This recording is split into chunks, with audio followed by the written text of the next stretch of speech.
Salut toutes et tous, aujourd'hui on va s'intéresser à des petites pièces qui peuvent véritablement vous rapporter une fortune. Ces petites pièces, ce sont les 1 franc Graziani. Qu'elles soient en zinc ou en aluminium, elles coûtent excessivement cher. On voit ça tout de suite après le générique. Générique!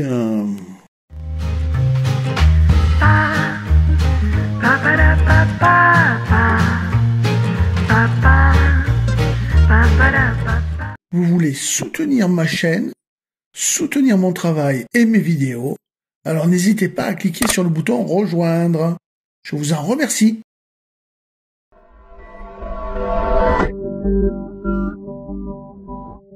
À la base, ces pièces ont été faites pour l'Algérie. Nous sommes en 1943, à Alger-la-Blanche. Là vient tout juste d'être établi le Comité français de la libération nationale, gouvernement provisoire chargé de préparer la libération de la France occupée et considérant comme illégitime le régime de Vichy. On s'y préoccupe donc également de la monnaie.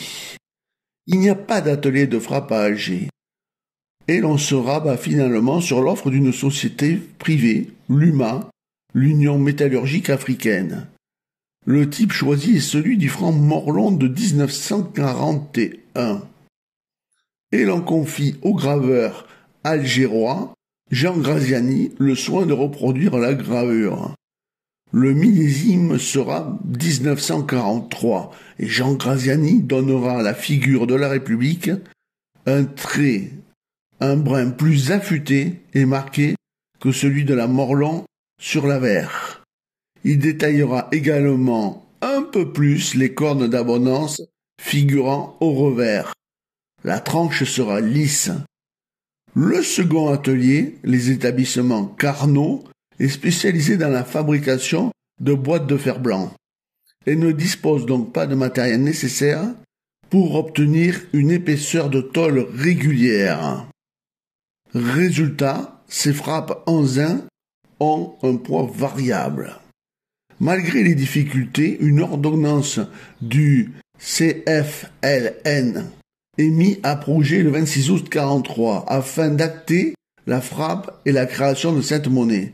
Mais les retards et les bégaiements continuent à s'accumuler. L'ordonnance n'est finalement jamais signée par le commissaire aux finances.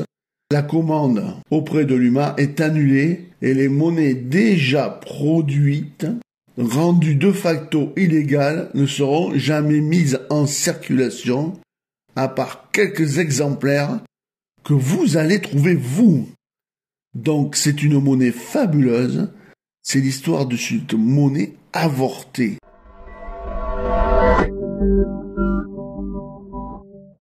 Caractéristiques des 1 franc Graziani aluminium de 1,4 g et 1,8 g.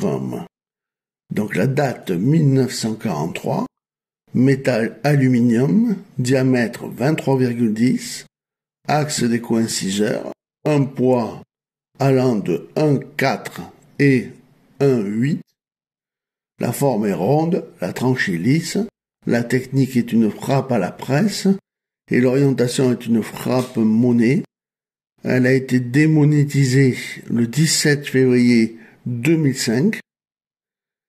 La quantité frappée était de 4400 et son degré de rareté R3. Sur l'avers, titulature à verre République française. Sa description, le busque drapé de la République aux cheveux courts à gauche, coiffé d'un bonnet phrygien orné d'une cocarde tricolore. Le centre est guilloché, cercle lisse et cercle guilloché, sous une couronne composée de blé, de chêne et d'olivier noué par un ruban. Sous le ruban, Morlon, car en effet, les pièces Graziani sont quand même signées Morlon. Au revers, la titulature du revers, c'est liberté, égalité, fraternité. Description du revers, franc, en 2 lignes, au-dessus du millésime, encadré des différents, le tout entre 2 cornes d'abondance, systématiquement opposés. Les prix des Graziani varient selon son état. De 1500 € pour l'état le plus bas, 5000 en TTB, 7000 en sup et 12 000 en splendide. 12 000 € les amis.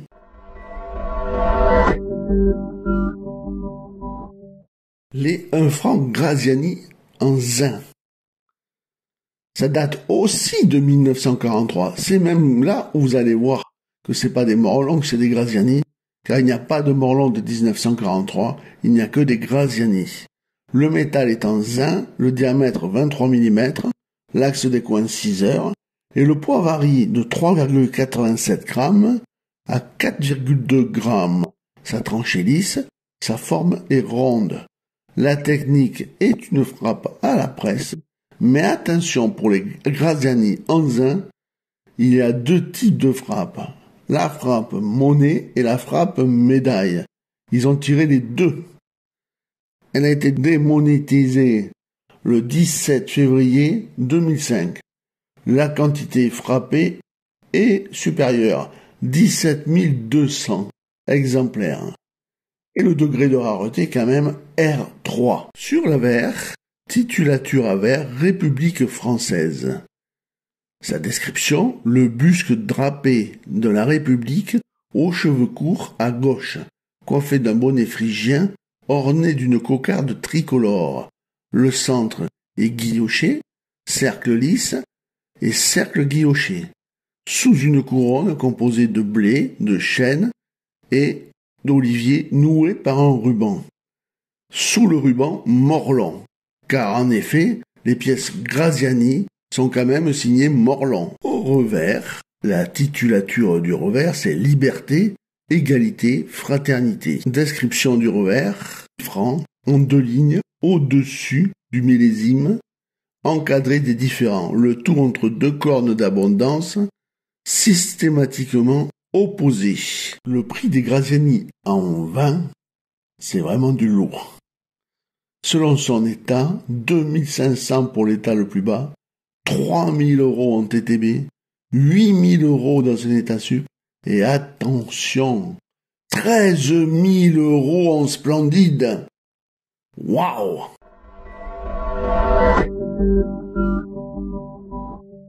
Notez qu'il existe aussi des essais de frappe sur flanc large en aluminium, comme présenté ici.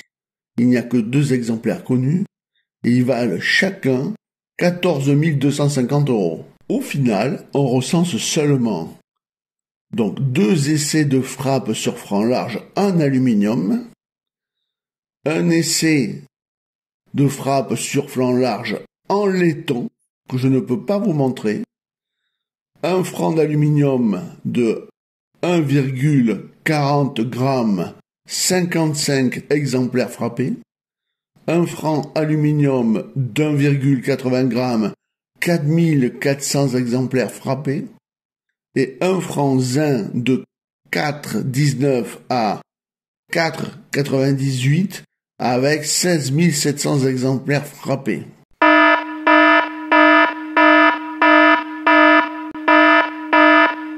Méfiez-vous des contrefaçons. On note quelques tentatives pour faire passer des exemplaires du franc Morlon de 1948 pour ses frappes de 1943.